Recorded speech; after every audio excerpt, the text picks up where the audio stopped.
It's time for Tab Talks, your weekly conversation about matters of faith. I'm your host, Jennifer Rash. And I'm your co-host, Debbie Campbell. We are talking round ball, specifically out of Stanford University.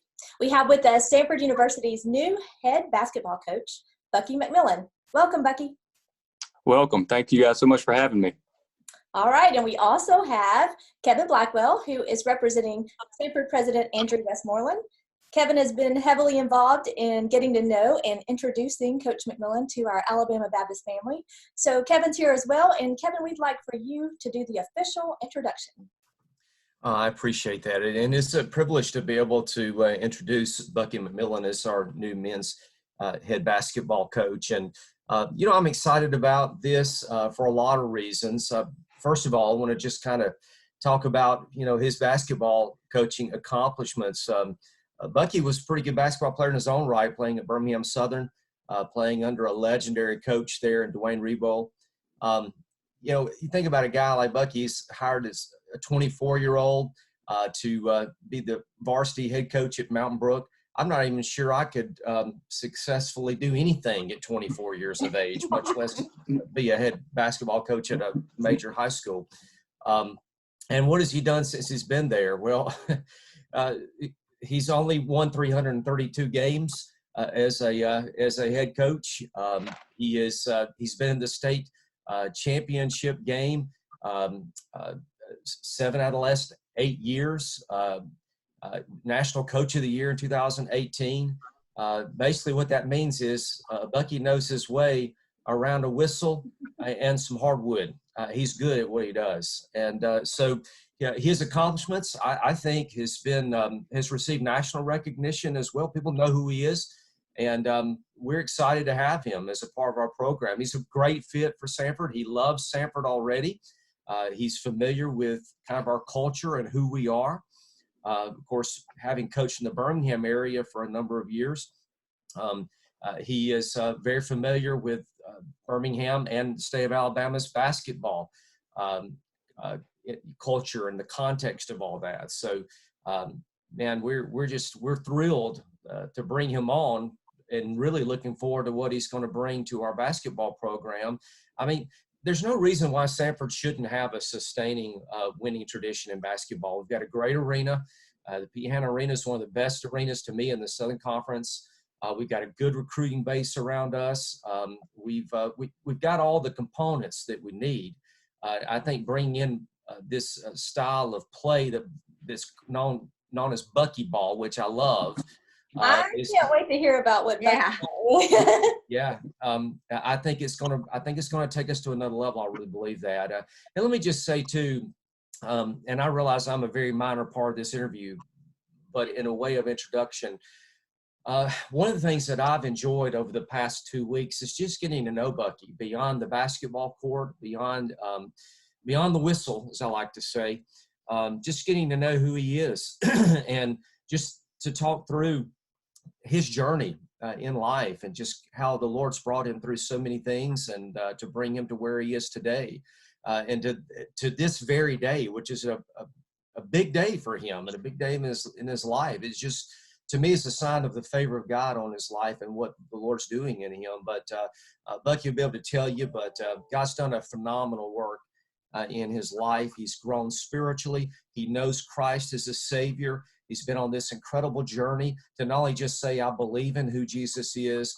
but he's gone on his own journey to find out who Christ is and and who he is to him personally. So his story is amazing. His journey has had some bumps, but man, he is a child of the King, and he is a redeemed, forgiven believer. And so with all that being said, on behalf of Stanford University, on behalf of Dr. Andy Westmoreland and our whole administration, man, Bucky, welcome to Stanford. We're so excited to have you as a part of our family. Thank you so much. Okay, well, with that kind of introduction, where do we start, Coach McMillan?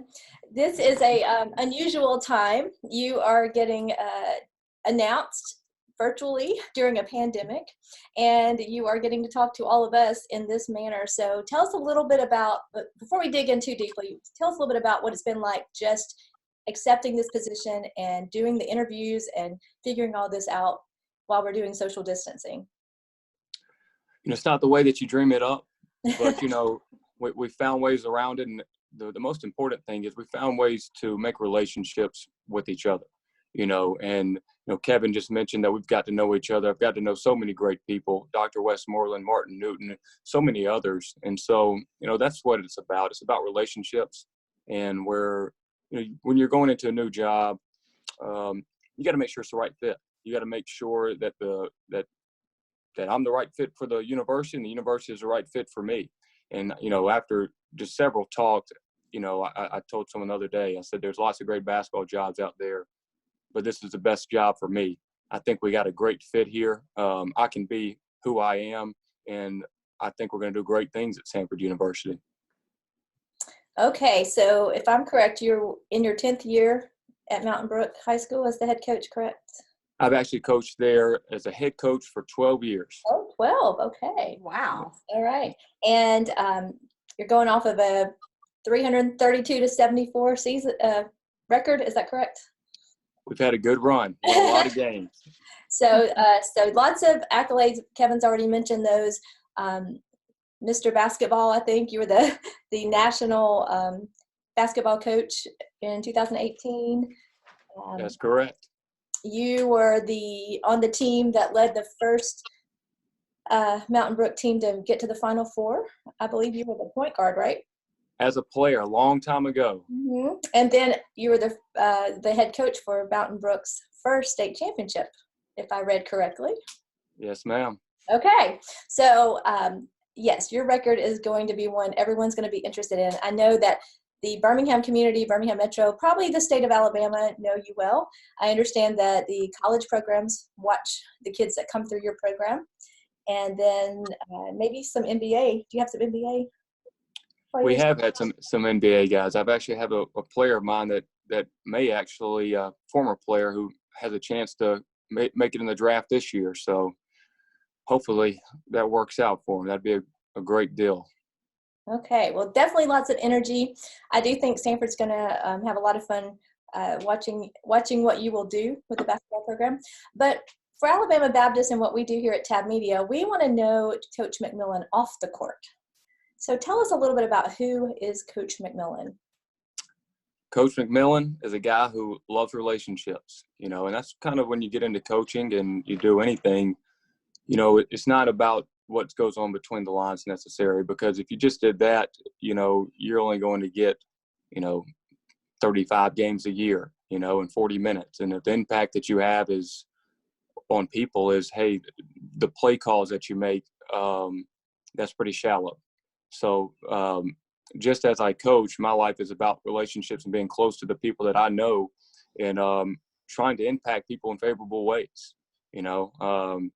I started my career as a basketball player, but in athletics, you make great relationships. But throughout my life, when you talk about someone's life, it's really the way that they can impact others. And I've had so many great influences on me and people who have influenced me to be the person I am.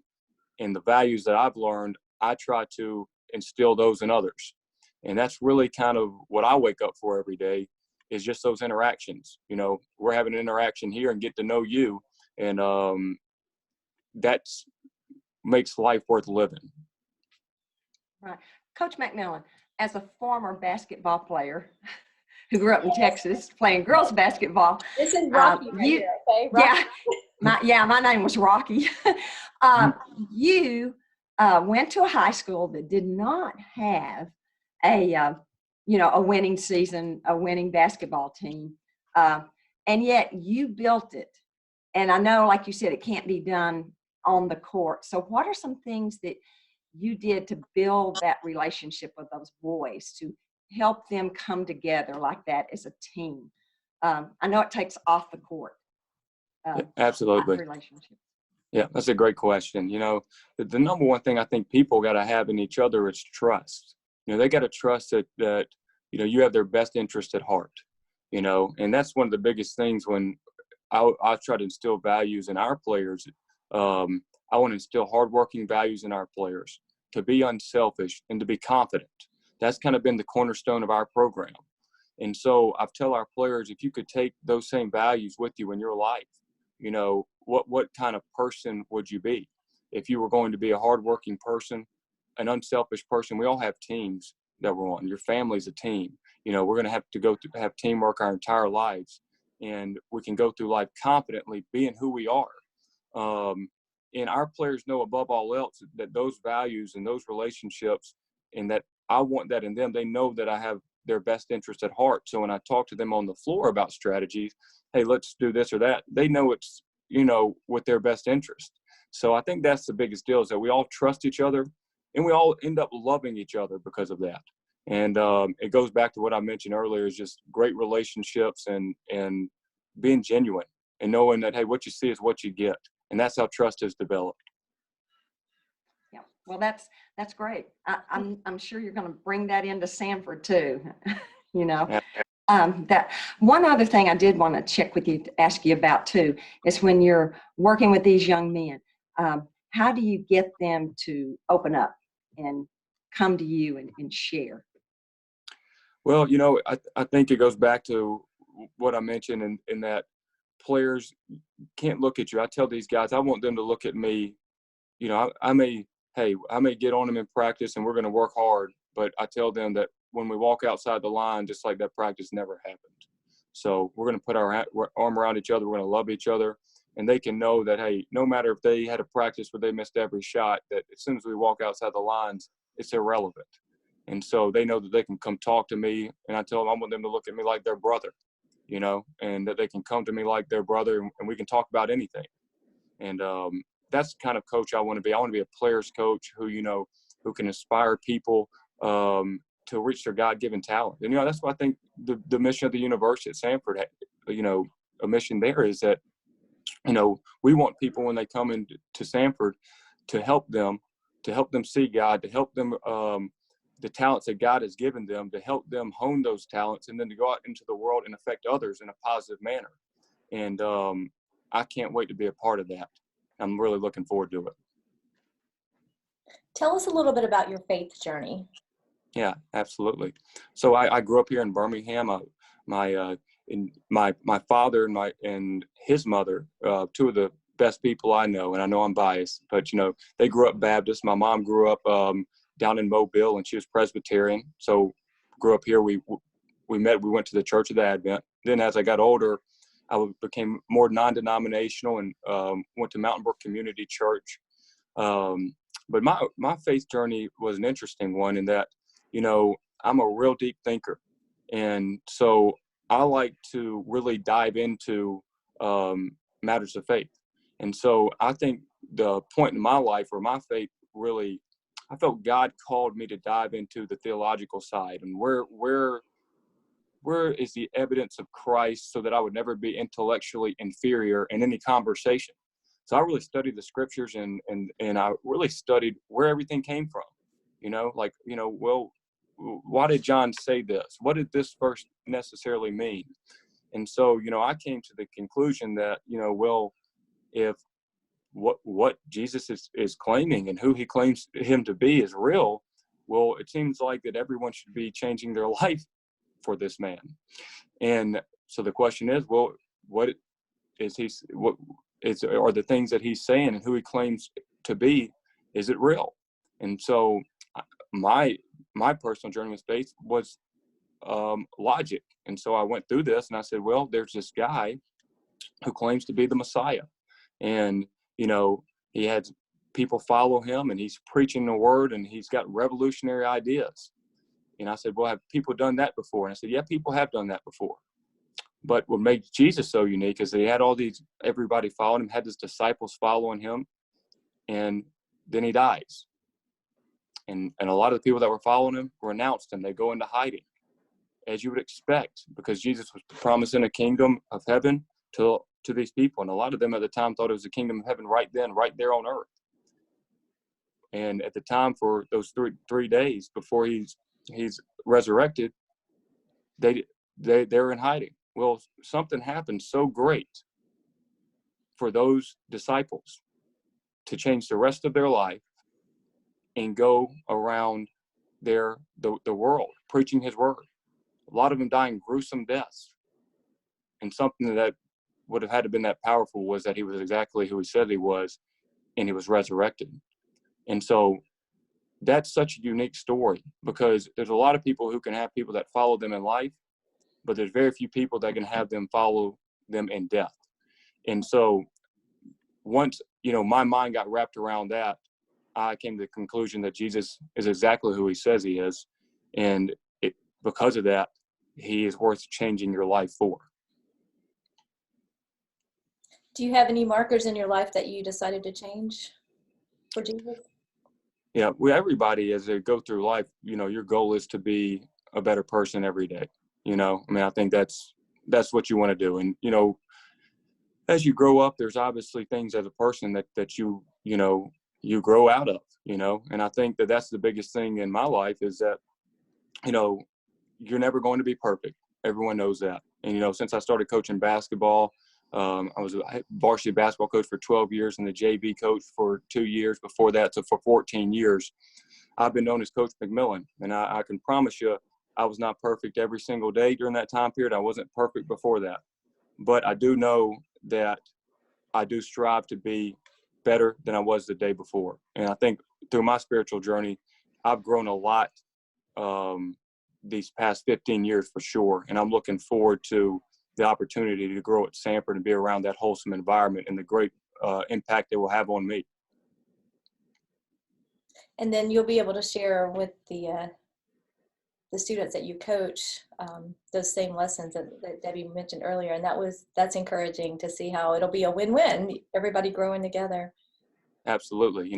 When you put great people in the same room together, all with the same mission, all on the same journey, great things happen and magical things happen. And I'm looking forward to it. I read in one of the articles that we read before we interviewed you that you have a high level of, you expect a lot of excellence and hard work on the court. Tell us a little bit more about how you explain that and motivate your players to bring that level of excellence every time they hit the court. We have a saying that we're going to give 100% of the time. And, that sounds like, okay, well, that sounds cool. But in reality, not many people can do that in everything that they do. And I tell these guys, a lot of people give 100%, give all of themselves 98% of the time. Then other people can give 98% of themselves 100% of the time.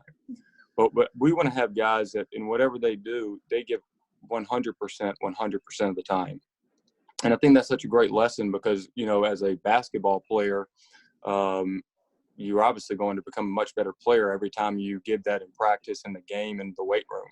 But think about that as a friend or as a student. If you could go to class and you could give 100% focus the entire time you're there. And that needs to be a goal of ours. Think of that as in a relationship with a friend who, and you could give 100% of your attention to the time you have. It may only be 5 minutes. How much better that relationship would be.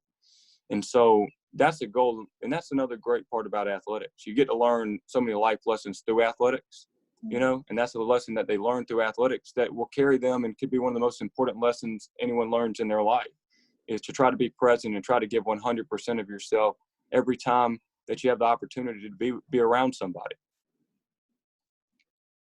Well, Coach McMillan, it seems like your whole life has been surrounded by basketball, but was there a particular time when you just started, going, this is the sport I want to do? Did you fall in love with it at a particular moment in life, or have you just picked up a ball and run with it ever since, down the court playing? That's a great question. So I loved all sports coming up, but this is kind of funny. In the community I was from, no one had ever really kind of been a good college basketball player. There just weren't too many people. So all it took was enough people saying, hey, I don't think basketball is a sport for you. So I'm one of those guys that when I said that, it's like, okay, I think I'm going to try to do basketball then. So, prove them wrong, right? Yeah, try to prove them wrong. So it's a challenge, and I like great challenges. So there's probably some other sports I may have had more potential in, but I'm really glad I chose basketball, and, that was probably the moment. I wish there was some great story that I made some game-winning shot, but it was really the opposite. It was really, hey, you're not going to be able to do this. And that's when I decided, hey, I'm going to devote a lot of my time trying to make this happen. Mm-hmm. Yeah. When did you decide that this was going to be your life, career and goal? Was it while you were at BSC or what? Yeah, so I started coaching basketball. I started coaching in a church league that my brother played in when I was 15 years old, and he was younger, and he was about 6-7 years younger than me. And so I was coaching in the church league, and I loved doing it. I just realized, man, this is too fun. And then as I got older, when I was about 17 years old, I started coaching an AAU program, which was a great program. It's called the Alabama I Can Through Education program. And I did that all the way through college. And, we had a mix of kids. We had suburban kids. We had inner city kids. And this is funny. I was 21 years old, a junior in college, and I was taking 15 kids from all over Birmingham by myself, all the way down to Orlando, Florida for nationals. And the trust those parents had in me, I mean, when I look back and say, man, I was just 21 when I did that. That gave me my first opportunity to coach. It really did. And I just, when you're doing that, you're checking into the hotel rooms, you're taking care of them. It's a lot more than coaching. You're raising money for them. And some of my favorite relationships are the relationships I had with those players, and I look at it that, I was just 3 or 4 years older than these guys. But I knew at that point that this is something special. This is something that God is calling me to do. And that is what caused me to say, when I get out of college, I want to pursue something in coaching. Coach McMillan, I also read that during that time when you were wrapping up your time at Birmingham Southern, one of those bumps in the road you might have gotten into dealt with gambling. Can you share a little bit about that part of your life? Yeah, absolutely. So when the online poker, there's a craze going on, I won a seat into the World Series of Poker, which is a poker tournament out in Las Vegas. And I actually won the seat for free. I'm not saying that's relevant, but it was just a funny deal. And so I won a seat, and I won a seat, and I went out there, and I played in it, played with a lot of actors and different people, but I happened to go pretty far in it, and I happened to win. And so you kind of get a name for yourself when you do something like that. But people have to be careful with gambling. There's no doubt about that, and with addiction issues, because it can grab a hold of you. Fortunately for me, it never did. With alcohol, with drugs. So I think people have to be really aware of that, and I think that's why when I started coaching full time, it was something I said, this is not something that I want to do, because first off, even though it never grabbed a hold of me, and it was a short-term, something I did short-term, I wouldn't want that example to be set for others to think that, hey, they can control this, or that this is something that they necessarily should partake in, because, there's a lot more negative stories than positive stories about people who have issues or partake in gambling. So that's not a part of your life, correct? Correct. It was a part of my my past in terms of playing in that tournament, playing at that time period. But then I started coaching. So small part of my past, definitely not a part of the present, and not a part of the future. And I like I said, I was and when I came through in high school, I was part of the National Honor Society. When I was at Birmingham Southern, I was on the dean's list, and I was Murray Arnold Scholar athlete and academic all conference. And so then I went to coach at Mountain Brook with the fine people at Mountain Brook. There's great people there. And, to do that, you got to be a positive role model. And I would never have been in those positions if I didn't live a life that the people of Mountain Brook and the administration of Mountain Brook didn't approve of. And so my life is these past 14 years has been to be Coach McMillan and be a great example for young men. And that's what it's going to be at Stanford. All right. Well, we have just a few minutes left. In closing, could you just share with us how you plan to help develop the spiritual lives of your players? Absolutely. Well, I think when you're a coach, you're a role model. You know, that's what you are. And so as a role model, you know, you have to lead by example.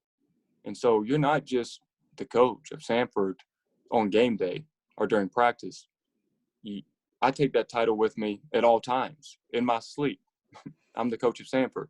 So, you know, when I'm going and eating at a restaurant, I'm the coach of Sanford.